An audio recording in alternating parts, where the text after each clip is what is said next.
સમાચાર ગીર સોમનાથથી સામે આવ્યા જ્યાં ગીર સોમનાથમાં ભૂપેન્દ્ર સરકારની ચિંતન શિબિરનો શુભારંભ કરવામાં આવ્યો। સોમનાથ ખાતે ત્રિદિવસીય ચિંતન શિબિરનો મુખ્યમંત્રી દ્વારા પ્રારંભ કરાવવામાં આવ્યો। મુખ્યમંત્રી સહિત સરકારના તમામ મંત્રીઓ સચિવો સહિત 197 શિબિરાર્થી સહભાગી બન્યા, જેમાં રાજ્યમાં રોજગારીની તકો, ગ્રામ્ય સ્તરે આવક વૃદ્ધિ, સરકારી યોજનાઓમાં સેચ્યુરેશન એપ્રોચ, પ્રવાસન વિકાસમાં જિલ્લાઓ અને સ્થાનિક સ્વરાજ્યની સંસ્થાઓનું યોગદાન સહિતના મહત્વપૂર્ણ વિષયો ઉપર જૂથ ચર્ચા અને સામૂહિક મંથન તથા ચિંતન કરવામાં આવશે। આદરણીય પ્રધાનમંત્રી મોદી સાહેબ જ્યારે ગુજરાતના મુખ્યમંત્રી હતા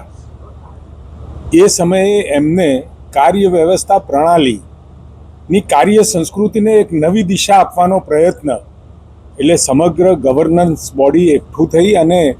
ગુજરાતના હિતમાં અને તમામ બાબતોને આવરી લેતા અને ઝડપી વિકાસ માટે અને લોકોની સુખાકારી માટેની હંમેશા માટે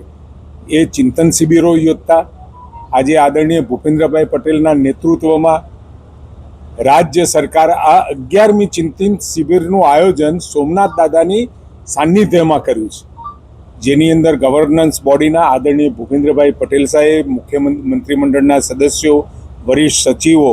ખાતાના વડાઓ, જિલ્લા કલેક્ટર અને જિલ્લા વિકાસ અધિકારી શ્રી, આમ સમગ્ર જે પ્રશાસનિક બોડી કહેવાય એવા તમામ અધિકારીઓ સાથે મળી મનન અને ચિંતન પણ કરશે।